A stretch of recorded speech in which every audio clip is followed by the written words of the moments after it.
will be presenting on various aspects of our comics collecting through a social justice lens. We'll be presenting for about 15 minutes each in turn. I'll be sharing my screen to start, and then we'll move to Andrew and Pamela.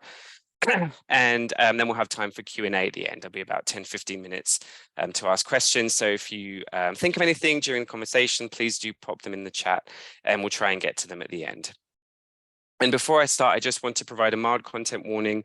I will show one image of an enslaved person in the context of an abolitionist art object. So do take care.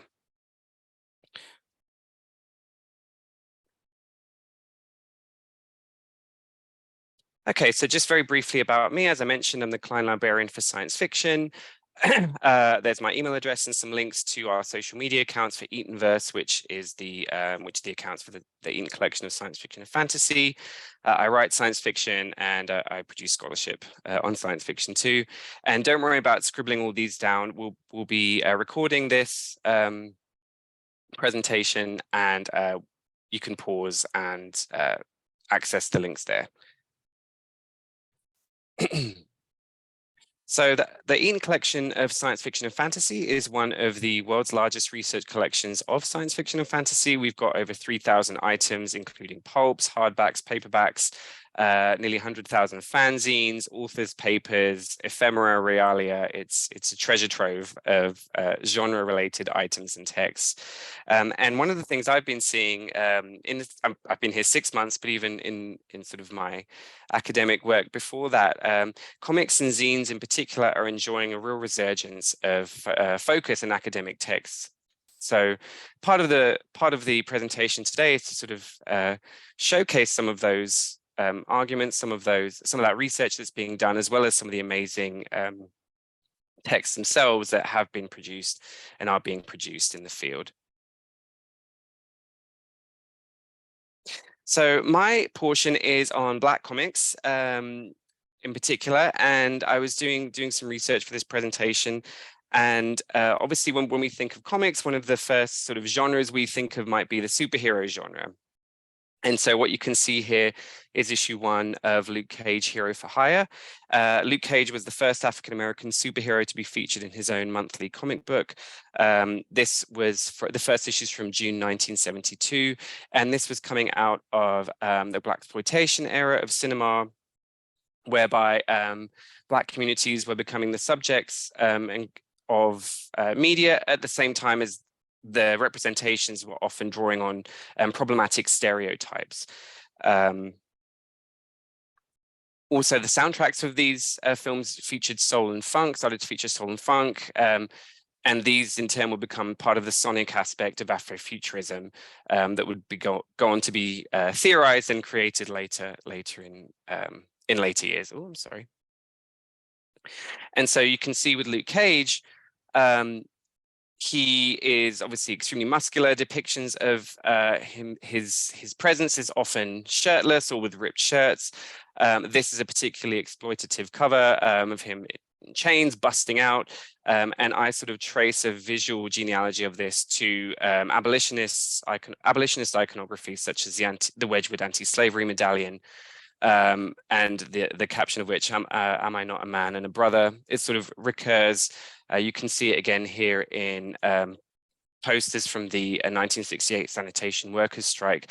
So I suggest that these kinds of visual registers start to play out and proliferate in early Black superhero comics. But as John Jennings writes, the genre of the superhero genre is in turn slightly problematic in relation to Black comics, because, and I quote him here, because the Black body has been linked to physicality and not intelligence, the depictions of Black superheroes already have inherent issues built into the very conventions of the genre. So for instance, Black Panther, whose first appearance was in 1966, the Falcon in 69, and then later Black Lightning in 77. All of these are sort of early texts in the superhero genre that are sort of part of this cultural moment. So progress is being made at the same time as often stereotypical and harmful images circulate. A year later, So in 1974, you have the first appearance of Blade, the vampire hunter. He is in Vampire Tales, and you can see him on the right here. I know there'll be some vampire content later, mild spoiler, but jumping ahead, there's a really exciting new title that's just come out. Actually, the 1st of February, I think, was the first issue of Bloodline, Daughter of Blade. So these are the kinds of items that we're on the lookout for. So as well as, you know, texts that push the envelope of comic arts, we're also looking at the legacy items that we have and trying to sort of collect items that speak to that and continue those stories. Moving forward, this is an example of a comic from the 90s that again, Jennings and actually Professor Andre Carrington, who is here, write about in the Black of the Ink anthology. So Icon is a superhero with his sidekick, Raquel Irvin. And this was notable for a storyline that featured her pregnancy. And so you can see on the comic, on the cover here, I believe she's checking a pregnancy test result. Obviously, the caption is fairly unambiguous.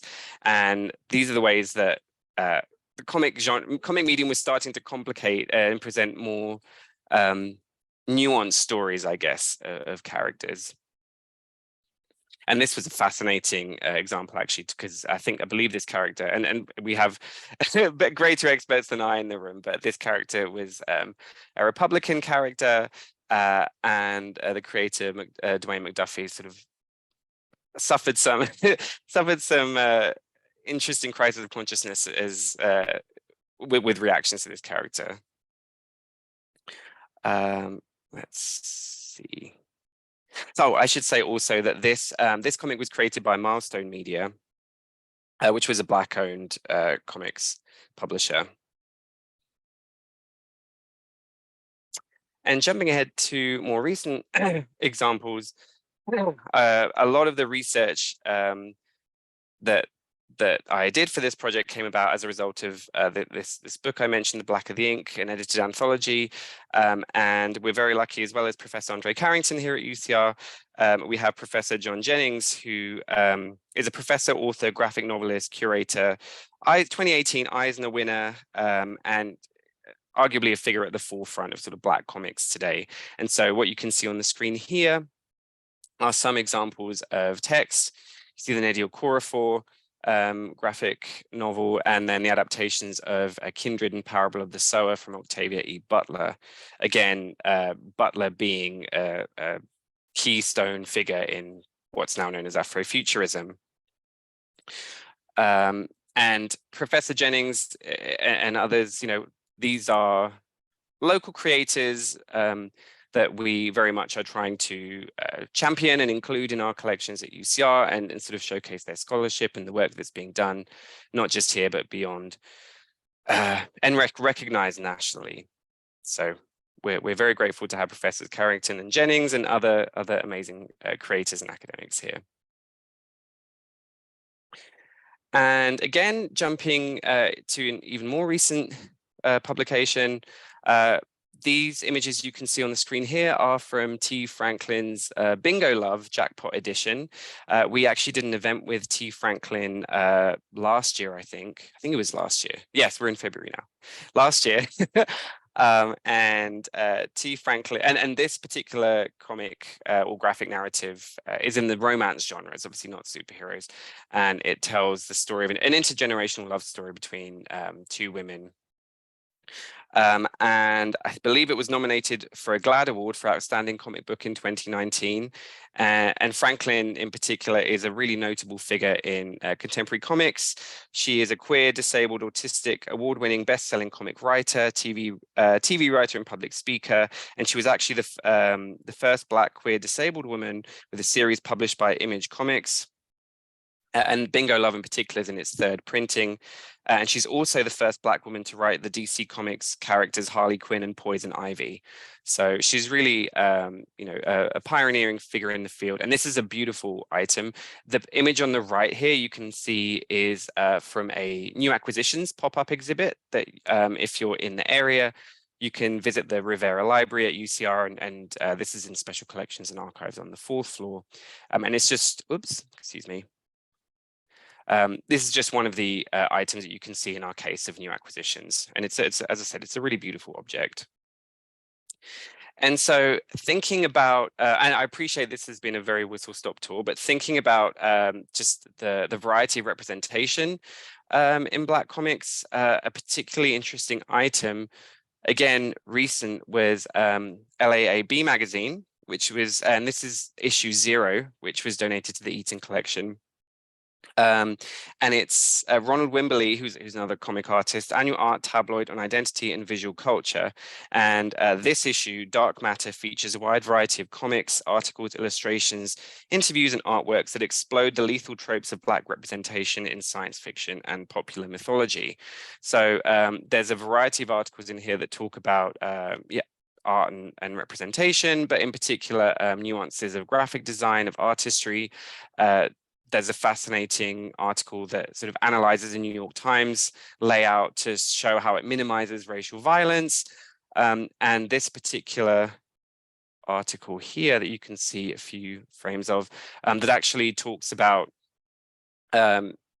systemic racism that an anonymous illustrator encountered working in the field of comics and graphic novels. And so the images are chopped up, but the title is Lighten Up. So imagine this second image on top of the first one.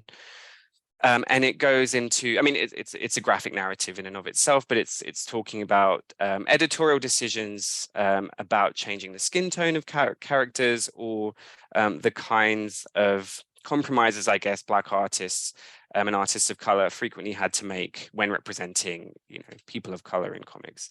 It's really, really fascinating. And again, if you are local to UCR or can make it to the library, it's definitely an item worth checking out.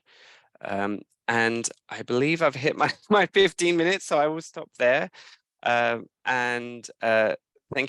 Thank you for listening. This is a brief bibliography, and again, don't worry about scribbling all these down. We can share these with you after, and I believe I will pass it now to my colleague Andrew Lippert. So I'll stop sharing my screen and take it away. Perfect. Thank you, Phoenix. Let me just get my screen share here. All right, is that showing up okay?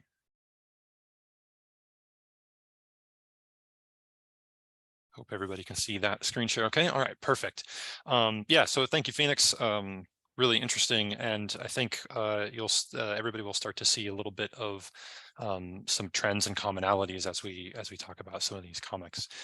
So as Phoenix said at the beginning, my name is Andrew Lippert, and I'm the Special Collections Processing Archivist here at UC Riverside, and I'm going to look at some Latinx comics within the Eaton collection.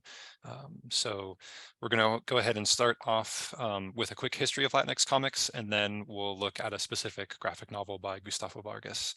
And I want to give a quick heads up that there will be some graphical portrayals of violence in some of the later slides, in particular violence towards Indigenous peoples in Vargas's Altiplano comics. So I just want to give everybody a little heads up on that. Latinx comics, comics have included characters of color for sort of sporadically going back to the 30s and 40s. And as Phoenix illustrated, the Black characters started to emerge in the 60s and 70s. And generally, a lot of these characters were always in the background of stories that were centered on cisgender white and male protagonists. And when they did show up, they were often heavily caricatured, had thick accents, and leaned pretty strongly into stereotypes of the time period in which they were created. So as we get into the 1970s, we start to see the emergence of Latinx characters. And the first one is generally attributed to Hector Ayala as the White Tiger, who showed up in The Deadly Hands of Kung Fu in 1975. And this was created by Bill Motlow and George Perez, and it leaned pretty heavily into Perez's background as an individual of Puerto Rican descent who grew up in the Bronx. And so the White Tiger character shared that background with his creator. Also in the 70s, you have Alejandro Montoya as El Águila in 1979. And as you can see from the visuals here, it draws pretty heavily from those historical stories of the Zorro character, right? It really borrows a lot from that aesthetic. And it just so happens that this character appeared for the first time in one of the Luke Cage comics, which was a fairly fortuitous discovery as I was going through and looking at the comics, knowing that Phoenix was going to be looking at Luke Cage. As Frederic Luis Aldama points out, Montoya here as El Águila doesn't do a whole lot to forward the representation of Latinos in comics. And in fact, similar to Zorro, El Águila was of full Spanish descent. So he was at the time, it was sort of a marginal representation of Latinx characters. But as we move into the 80s, we start to see a few more Latinx characters emerge, and some of these characters end up getting their own dedicated stories. Often these are very limited series runs, and a lot of times these characters are fairly short-lived and get killed off. So on the left-hand side here, you can see a few representations of this. You've got Firebird and the Incredible Hulk in 1981, and then Vibe in Justice League of America in 1984, and Rafael Sandoval as El Diablo in 1989. And I will comment that in my presentation, all of the visuals that you'll see are from our own collection. So if you are interested in seeing any of these, we do have all of these issues in our collections. But again, similar to John Jennings being sort of at the forefront of a lot of Black comics scholarship, Aldama seems to be the person who's at the head of the line for a lot of the Latinx comics scholarship as well. And he makes some pretty interesting observations about these comics in the 80s, about how they similarly, again, they really adhered to a lot of common tropes and stereotypes. And there's this great quote here from him saying, using El Diablo and Firebird as examples, the hot-tempered Latin lover in El Diablo or the selfless Latina in Firebird. So it's really playing with a lot of really common tropes and not giving you particularly complex characters. As we move into the 90s, there's a little bit of an increase in Latinx representation, and we move into diverse ensemble casts. So Latinx characters are incorporated with Black characters and Indigenous characters into sort of Avengers style, ensemble action comics. And you also start to see some LGBTQ+ characters. But being the 90s, these are not terribly complex. A lot of it's pretty surface level, and a lot of the comics, again, with the 90s are focused on gangs and crime. Moving into the 2000s, you start to get some much more interesting comics that really dive into the complexities of these characters. So it expands on those foundations of the 80s and 90s. You continue to get more diverse ensemble casts, and you also have more inclusion of LGBTQ+ characters and themes. And so these characters become much more complex. They're dealing with their inner struggles and their inner lives more. Some of the characters are wrestling with gender and sexuality identities, and a lot of them are wrestling with being an individual of color in a predominantly white United States. There's some critiques of capitalism, as characters are, again, dealing with sort of being in this very capitalist United States environment. And similarly to how the crimes and gangs of the 90s were a really prevalent theme, both in pop culture, then it reflected in the comics. In the 2000s, you see immigration emerge as a real hot button issue, and it is also represented in the comics of the time as well. So just a quick note about some of our recent collecting efforts. So with regard to Latinx comics, we really try to focus on an emphasis on comics by creators from the community telling their own stories. And so when we are looking for comics like this, we're looking, for comics from the community, from individuals who have, their own voices and their own stories to tell, try to lift those up. And we're also always on the lookout for critical works academic works, that sort of scholarship, secondary resources about these comics. So these are just a few examples of some books that have been acquired, both comics and secondary sources that have been acquired in the last year or two. Okay, so that's again, that's a real whirlwind look at sort of the history, a brief history of Latinx comics. So now I want to shift gears a little bit. All of the comics previously really had an American, US focus, but I want to look at the Altiplano trilogy, really a graphic novel in 3 parts by Gustavo Vargas. He's a Peruvian comics creator, and so we're going to look a little farther afield at sort of a Latin American or a South American perspective, and this specific graphic novel is in the cyberpunk genre, and it deals a lot with colonial history. So some of the threads, there's a lot that goes on. These are really complex comics, so I'm just going to pull out a few threads here. And if you're interested, I strongly suggest you go and find these comics because they're really worth your time. So Gustavo especially calls out the corrupt political class of Peru in terms of basing some of his characters and some of the aspects of his storyline throughout the comics. And you can see that here. The primary antagonists are all these government figures, or they're people who are tied to the government figures. And a lot of them have a very clear European heritage or background. In this specific snapshots here, they're in a clandestine meeting that's outside of the seat of government. So in this specific instance, they're in a Spanish colonial style church, which just sort of further enhances that the colonial trappings and the colonial background of what's going on. Another aspect here in these comics is the presence of an over-militarized colonial force. And here you can see the representations of these forces. And I really want to highlight the aesthetic of these. So Gustavo puts these military forces in body armor, and they have a very angular and hard and cold aesthetic. Many of them are faceless with helmets and visors or goggles or other things obscuring the features of their face, making them sort of anonymous. And in almost every scene that they show up, they are responding or acting or reacting with excessive violent force. In contrast, Gustavo includes indigenous Highland peoples from Peru. So in this specific case, he uses he includes the Aymara people, which are in southern Peru, Bolivia, and northeastern Chile. And he has them speak in their native Aymara language, which is further shows this separation between, it highlights the contrast between the indigenous mountain folk and these military forces that they're engaging with. And in contrast to those military forces, the Aymara people are portrayed with softer features. They have clothing made of soft, colorful textiles, and the scenes generally use a lot of warm tones.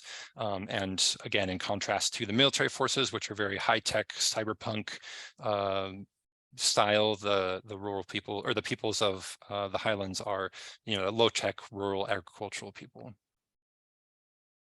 So inevitably, this contrast is being set up to create this conflict, or to showcase this conflict between the indigenous peoples and the colonizing forces. And this inclusion, you can see in these frames here, the green text bubbles all have the Aymara language. So that's the text of the Aymara, and a lot of times they're translated. And the military forces are using translators, and they're using technology to mediate the interactions between the two groups. So it's further exacerbating this distance between the two different sides here.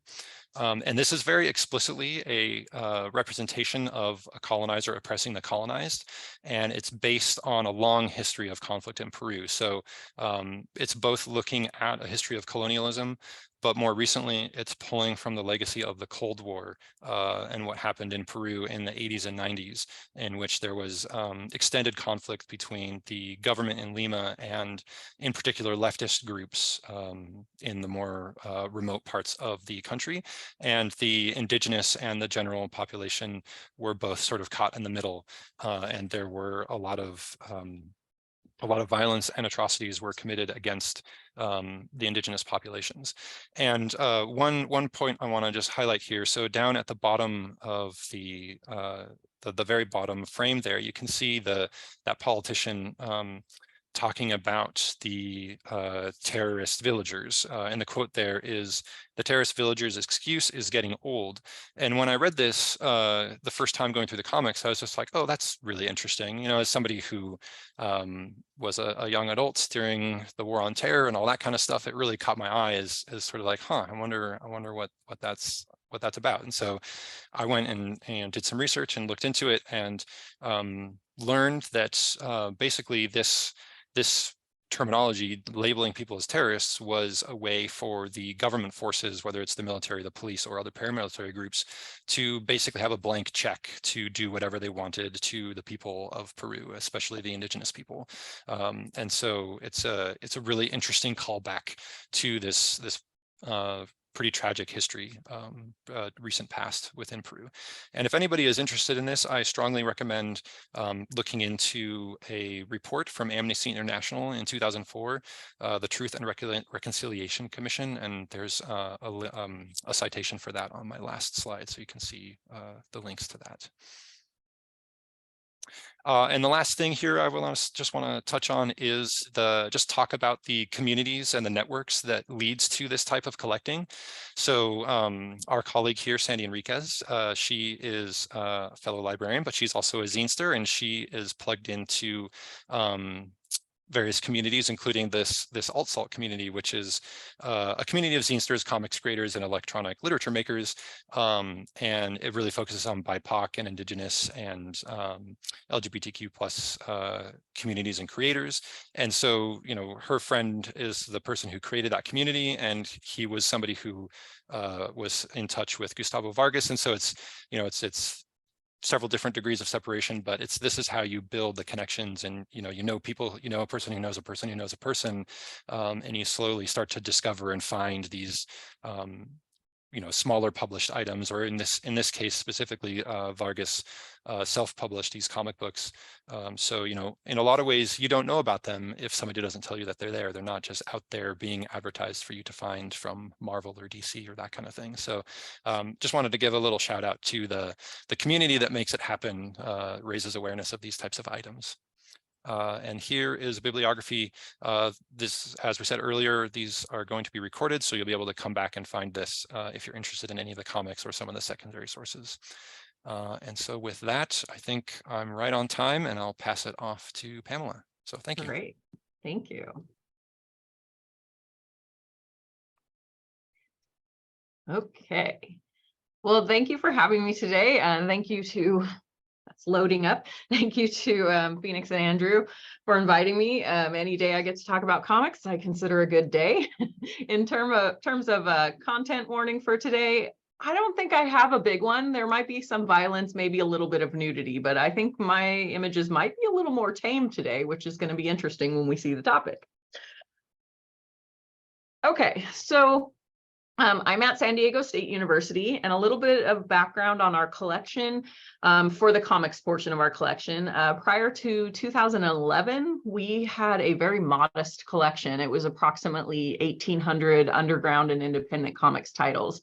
But being here in San Diego, we had connections with our local comics community, which is pretty vibrant down here. And we knew our students would respond well to researching and studying with comics. So we began collecting seriously, and mostly through donors. We have over 120,000 published comics now, in addition to ephemera and archival collections. So here are some of our collection strengths in terms of the types of comics, time periods, and some of our larger named collections. But for us, because of the attention that the university and our professors are giving to certain classes and everything, and what we care about here in the library, our curriculum examines a lot of social issues. So we also pay attention to diversity and representation in these comics, in what we collect. Wow. They celebrate and often complicate diversity, and then things that document the human condition. So we like autobiography a lot too, and then things that shed light on social issues. And one of the really rewarding parts about our collection is that our instructional faculty actively collaborate with us in the library to build curriculum about it.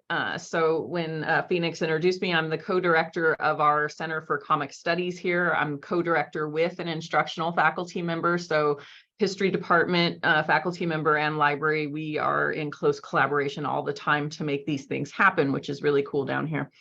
But we're building a robust collection of classes that focus more specifically on comics. We have an NEH grant to build those classes. And we're also developing a certificate in comic studies that's going to allow students and possibly someday the general public to complete a series of courses in comics and earn a professional certificate that will show up on their diplomas and transcripts. And surrounding this are all some of the types of comics that you might recognize that would be used in some of these classes. So, can't tell if it's going forward. There we go, a little slow. So today I thought I'd focus on comics in one of our larger collections, which is the J. Gordon Melton Vampire Collection. Our generous donor, Gordon Melton, is giving what is believed to be one of the largest collections of materials related to vampires in the world, we're told. It includes all mediums of published work about vampires, so not just comics, but the comic book portion includes more than 10,000 titles.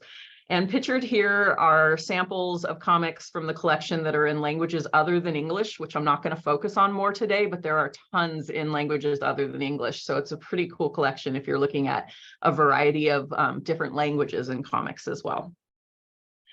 Okay, so we thought horror and Valentine's Day go hand in hand, right? So this collection would be fun to look at. But vampires have also been studied as examples for a variety of social issues. So some of the themes that you'll see in the vampire genre, regardless of the medium, include the idea that vampires are outsiders. They're half human, they're ostracized and called monsters. You have a lot of isolation and depression that's prevalent in the genre. Some of the more science-based vampire titles will treat vampirism as a disability. It's a blood disorder. And then a lot of my examples today are going to center on gender. So the damsel in distress or misogynistic slurs like the vampy woman. And then the notion of consent, where people are enthralled and controlled by a vampire, often a woman who then needs saving. So I thought I'd try to slay this topic chronologically from our Melton collection. And like Andrew said, most of these are in our collection. I think all of these are in our collection. So if you want to come see any of these, we are open to the public. Kicking off in 1935, the first appearance of a vampire in comic books is believed to be in New Fun from 1935, which changed its name later to More Fun. Here we see the tale of Dr. Occult, a detective who crosses paths with the vampire master, who's marked a woman with his bite. And Dr. Occult then has to save her. Then we move on to 1939 in Detective Comics, published Batman versus the Vampire, where Batman encounters a Transylvanian vampire called the Monk. The Monk kidnaps Batman's girlfriend and takes her to his home in Hungary, where Batman has to go save his damsel in distress. And you can kind of see on this blown up panel here and on the last one in the corner too, or on the corner about down there, you get similar like, oh, the woman needs saving, right? The 1940s opened up a floodgate of crime and adventure comics. The audience for horror stories seemed so strong at the time that in 1948, the American Comics Group issued the first all-horror comics anthology, The Adventures into the Unknown. This story we're looking at here is from early 1950. Here, Gail starts having visions of her beau Bill being held captive by a buxom, female vampire at Castle Zara in the Carpathians. And via a psychic connection with Bill guiding her or controlling her, Gail sneaks into a military bomber plane, steals it, flies to Castle Zara, and parachutes in to free her man. I like that there's some gender play in this one. It's the man that needs rescuing this time, right? But he does so somewhat by using a woman's body to come get him. So it's a bit murky in terms of true female empowerment. Plus, he's being held captive by the femme fatale, the vampy woman, and the good girl has to come save her man from that blood-sucking vixen, right? So you see some of the themes with gender in the early comics for vampires. Okay, so EC Comics has been praised for tackling social issues in their comics in the 1950s. There's a really great book by Kiana Whitted on EC Comics. If you are interested in this topic, it's definitely a great read, won the Eisner Award in 2020. But these stories were still very much intended as horror stories for older teens and adult readers. In 1954's The Secret, which is published in The Haunt of Fear, we see an orphan who's adopted by vampires, and they're trying to fatten him up so that they can get the most blood out of him, but they haven't told him they're vampires yet, right? So, but then the joke's on them because, haha, he's a werewolf and he kills them first. So, you know, that shocking ending is one of the classic telltales of EC Comics. But what we really have here is the story of child abuse, a story about child abuse. And this child is empowered to defend themselves, but in a very gruesome way, and at what cost? So kind of make you think there. I don't think we can talk about vampire comics historically without briefly talking about the Cold War, which already came up once today, so that was great. Which led to both the success and the short-lived demise for a while of horror comics in the United States. Horror back in the 50s used to account for approximately 25% of all the comics sold, and then along came Frederick Wortham. We don't have enough time for this rabbit hole entirely today, but in a nutshell, Wortham was a psychologist who wrote a book and testified before the United States Congress that most of the juvenile delinquents he worked with read comics. Therefore, comics are the problem. But almost all children at the time read comics, and the majority of them never became juvenile delinquents. So his conclusions were very faulty, but they played beautifully into the fears and conservatism at the time and fueled book bannings and pouring gasoline on comic books, you know, so great. In 1954, in an attempt to save the comics industry from the American culture wars at that time, publishers themselves created this Comics Code Authority. The new comic censorship rules meant that you could not use the word horror. There could be no depictions of lust. Evil couldn't be portrayed as sexy. There could be no vampiric characters, no vampire characters, and no representations of vampirism. So basically, the McCarthy era staked all the vampire comics, and that concludes my presentation. Just kidding. When we get into the 60s, in 1962, this one cracked me up a bit. Dell Comics published one issue of Dracula that featured Dracula as a superhero. It was canceled immediately, but it was revamped 2 years later with an all-new backstory in which Dracula, the superhero, is a researcher working in a lab with bat serum in a search for a cure for brain damage. So instead, he accidentally infects himself with the serum and turns into a bat. He's not portrayed as a vampire, and vampirism is never mentioned, so thereby they're still following the censorship code rules, but this is how they had to do it. I include it though because it's an example of the more science-based vampire comics that we might look at in terms of disability and chronic medical conditions, among some other themes. Then in 1969, Warren Publishing put out Vampirilla, or the Vampy Vixen Vampirilla. Most vampire comic book characters were male, so along comes this sexy female from the planet Draculon, where blood had replaced water. She's portrayed as a hero, not a villain, whose thirst for blood was very conflicting. So it's not like she wanted to drink your blood, she had to. That's what they drank on planet Draculon. Vampirilla became wildly popular and still remains one of the longest running vampire comics out there. An interesting note here is that the original costume here on the left was designed by the legendary Trina Robbins and reimagined by the renowned fantasy artist Frank Frazetta into this. So that gets a lot of attention sometimes, for better or worse. Okay, so the 1970s through the 1980s are called the Bronze Age of comics. During this time is where we start seeing more diversity and inclusion, more creators tackling important social issues such as racism, sexism, poverty, drug abuse. The comics code, the censorship code, was also relaxed to loosen things up a bit to match the times. So here in 1973, in Tomb of Dracula, we're introduced to Blade the Vampire Hunter. And I love the tagline on the cover here. Maybe you're hot stuff back in Transylvania, but nobody messes around with Blade. Gotta love that. So then this is why I was chuckling earlier, because we have the same page, Phoenix. Good job. So here Blade shares his origin story. He's a Black man whose mother was killed by a vampire during childbirth, passing vampire enzymes on to the baby during the birth. Those enzymes make Blade immune to vampire bites and hypnosis. His character is often examined in a similar way that someone might look at a mixed race character. He's not entirely human, but he's not a vampire either. He struggles with identity and where he belongs. And his first solo story came here in Vampire Tales #8 from 1974. And then his mother sought shelter with a madam to give birth, and Blade was raised as an orphan by the ladies in that brothel. So here we see Blade as an adult, where he continues to protect the sex workers, his family. In the 70s, we start to see more representation like this and inclusive characters here, instead of treating this like so taboo. And here we see Blade surrounded by the workers in the brothel. He's dismissing the police and says, bring the royal family back with you. Maybe they'd like to see how the other half lives, in a nod to that wealth inequality and poor social conditions in England at the time. And then, of course, we can't ignore Morbius, the living vampire, who was first introduced in 1971's Amazing Spider-Man.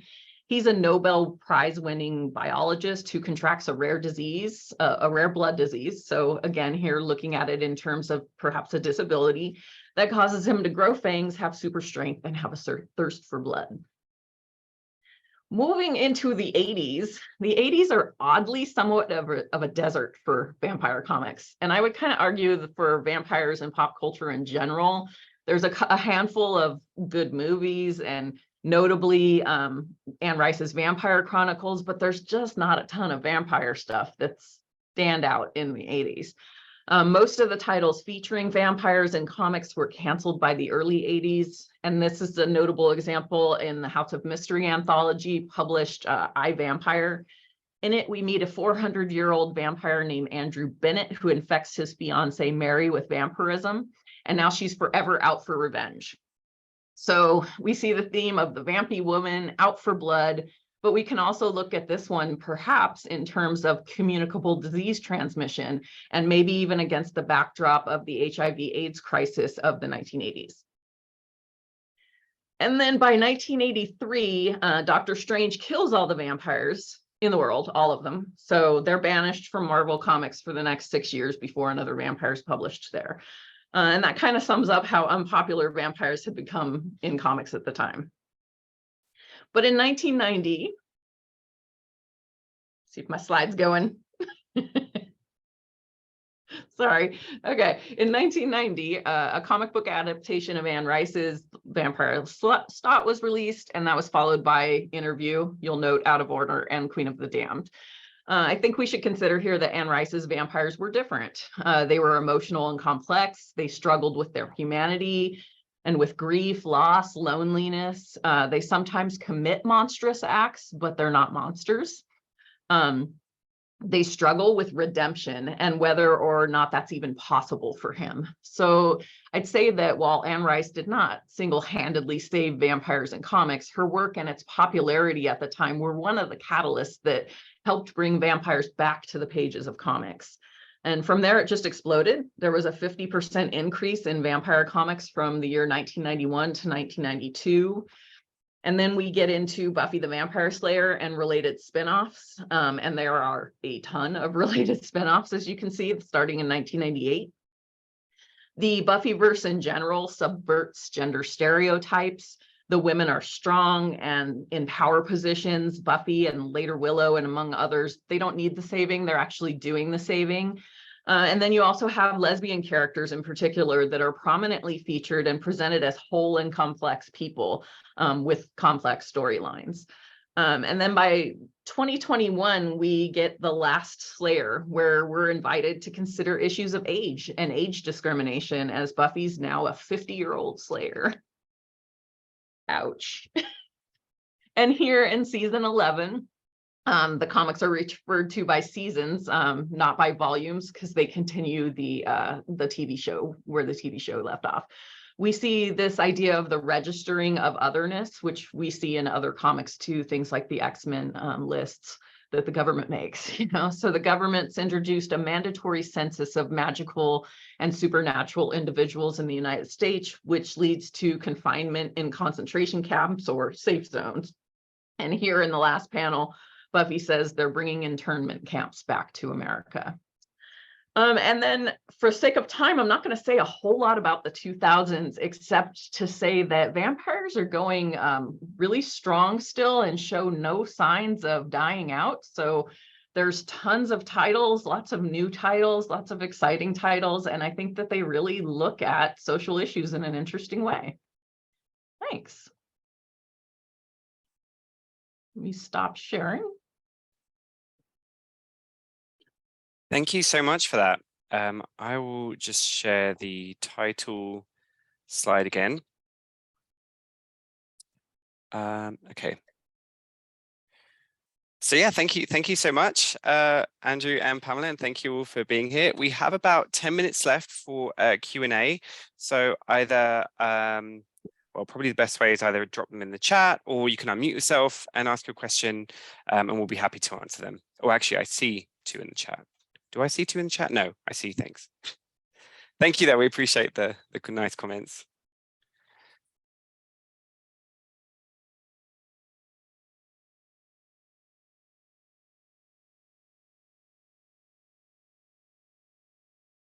So yeah, anybody have anything to ask any of us about our particular presentations, or just about comics in general, or an observation or a comment, or even share some of the things that you're reading and titles that you've enjoyed recently?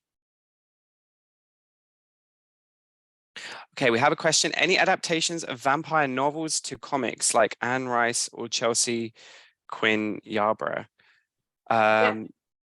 Yeah, the Anne Rice ones were adapted into comics, and I think I've seen some Charlaine Harris, maybe. Quite a few, and then they'll play off of popular television and TV show or TV and movies too. So things like the Vampire Diaries, you might get a comic for that as well to play off the TV show.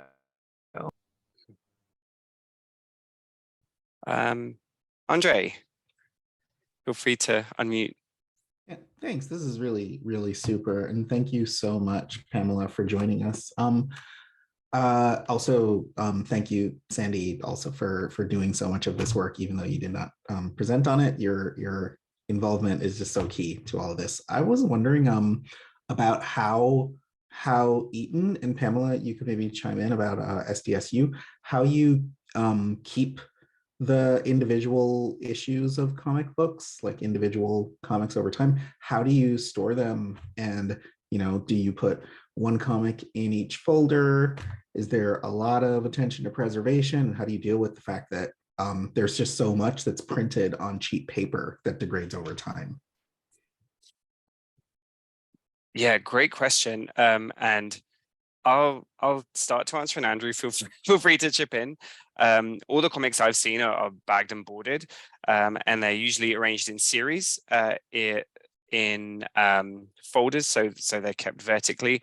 But yeah, a lot of our older, more fragile periodicals, they are very much, you know, secured in bags, and you know, they are available for research. I don't think any unless something is really sort of needing conservation, it's open to researchers. But yeah, I've certainly been very heartened to see how the comics are stored here, and of course newer comics coming in get the same treatment. Andrew, did you want to add anything about the storage of comics here? Sure. Yeah, I guess, I mean, Yeah, it's a lot like the pulps or newspaper, right? As you called out, Andre, it's, this pretty low quality materials a lot of times. And the first line of defense generally, and this applies across the board within the archives, is just climate control and just being in the proper, buffered or acid-free storage materials in the first place, to prevent the comics or the materials from destroying their neighbors, right? Because the acidity within materials will leach from one item to the next through a stack of paper or what have you.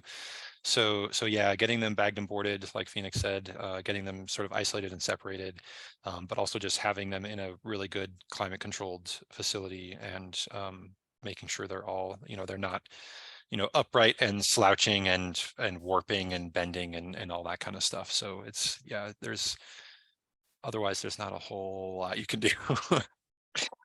And I will add as well, I'll just skip ahead to the exhibit slide. So, whoops, excuse me. So when particular items are, selected for exhibit and we want to put them in a, book rests and book stands, you can't really see it. Well, you can see it faintly, but the Bingo Love page on the right-hand side, that's actually on a book stand. And to hold a book open, you have these little plastic secures that we actually use to make sure the spine is supported, one, by the stand itself, and also to make sure the pages are held open in a non-destructive way. So these are just little tips and tricks we do when exhibiting these items. Obviously, this is a newer text, so it's a bit more robust, a bit high quality printing. It's actually a hardback published graphic novel. But these are things that we assess on a case-by-case basis. And again, if anything's really falling apart or particularly fragile, we wouldn't do this kind of treatment with it. But no, it's a great question. I hope that answers some of the processes that go on here. And it's the same, everything you all said. I don't know about your bags and boards too, but we've found that the industry standard is acidic. So a lot of our donations, we just immediately trash the bags and boards and use our own poly bags and acid-free boards. And then they make comics boxes that are more waterproof and made out of poly. So that's what we're using down here. But yeah, big attention paid to preservation. We had another question about digitization. So are comics being digitized for wider accessibility? Copyright. Copyright, yep. Yeah. Yes. Yeah, people ask that all the time, and it's published material, so it's really difficult in terms of being able to digitize what we own. The pandemic was interesting for that, trying to teach comics classes and being able to get students access to those comics. So some were digitized to share just with a specific class. And then there are comics that are out of copyright that have been digitized and put online. So finding where all those are and being able to share that with the students was really helpful too. And I'll just add as well, and Andrew and I have been having these conversations recently, when it comes to buying new comics, new releases, oftentimes you'll get, limited edition covers, or that they might do a series of covers for a new comic issue. And it's tricky, if you don't buy, all the variations as they're published, these things can go out of print very, very quickly. And so just whether you're in an institution, whether you're in a personal collector of comics, if you see, if you go to your local comic store and you, there's a, particular title that you like and you see it has an alternate cover and it's a few bucks, if you can afford it, I would recommend buying it up, because you'll often find that it's pretty hard to get hold of later on. And as Andrew and Pamela mentioned, because of copyright issues, these things are often not available digitally for, decades. So it's a good question and complex in the field. And I personally am obsessed with the Alien comics. So when I go to my comic store in Redlands and I see, issue 1 has a variant cover, you best believe I'm snapping that one up, because, in 3 weeks, 4 weeks time, good luck finding it, except on eBay for, $50 or whatever. I will say, just sort of tangentially related to this, you can get digital access to a lot of comics through things like Comixology or other services. And a lot of times your local public library, or if you're affiliated with a university library, those institutions will have like an institutional subscription that through your library card or account you can access and check out the digital comics that way too. Definitely, because I think Marvel has a big database you can subscribe to, right, and you get digital access.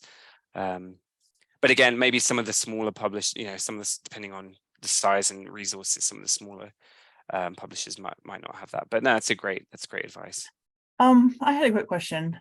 So I'm a library liaison, and English is not my department, but I was wondering in what capacity, especially Pamela, you teach comics. I'm particularly interested in incorporating, the way I can see it so far, like comic structure into creating presentations in classrooms.